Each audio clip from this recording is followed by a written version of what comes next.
இந்த இடத்துல நீரோட்டம் பார்க்கும்போது என்ன நடந்துச்சு அப்படின்னு வந்து பார்த்திங்கன்னா, அதாவது ஒரு வீட்டு மனையில் நீரோட்டம் பார்க்கும்போது வந்து பார்த்திங்கன்னா, வடகிழக்கு திசை மூலை, ஈசானி மூலைன்னு சொல்லுவாங்க.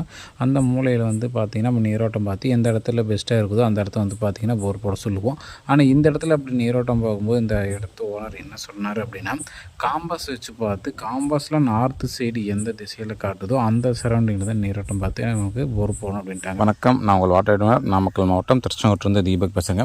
ஆக்சுவலாக அந்த பாயிண்ட் எங்கே பார்த்து கொடுத்துருக்குன்னா, திருச்செங்கோடு டு ஜேடர்பாளையம் போகிறதுலேருந்து பார்த்திங்கன்னா சோழசரவணி அப்படிங்கிற பகுதி அமைஞ்சிருக்குங்க.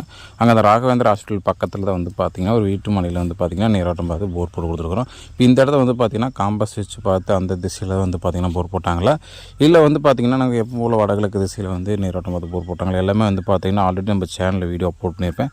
அதை பார்க்கணும் அப்படின்னா இது யூடியூப்பில் வந்து பார்த்திங்கன்னா தீபக் வாட்டர் டிவினர் சர்ச் பண்ணிங்கன்னா நம்ம யூடியூப் சேனலில் வரும். அந்த சேனலில் போய் பாருங்கள், இது சொந்தமாக ஆல்ரெடி நம்ம வீடியோ பதிவிட்டுருவோம். சரிங்களா? இது போன்ற உங்களுக்கு வந்து பார்த்திங்கன்னா வீட்டு மனையில் விவசாயத்தோட்டத்திலே நீரோட்டம் பார்த்து போர் போடணும், கிணறு வெட்டணும், சைடு போர் வைக்கணும் அப்படின்னா கண்டிப்பாக நீங்கள் எங்களை கான்டெக்ட் பண்ணலாம். எங்களால் முடிஞ்ச ஹெல்ப் உங்களுக்கு பண்ணணும். சரிங்களா? வேறு சந்தேகம்னா கண்டிப்பாக கான்டெக்ட் பண்ணுங்கள். நன்றி, வணக்கம்.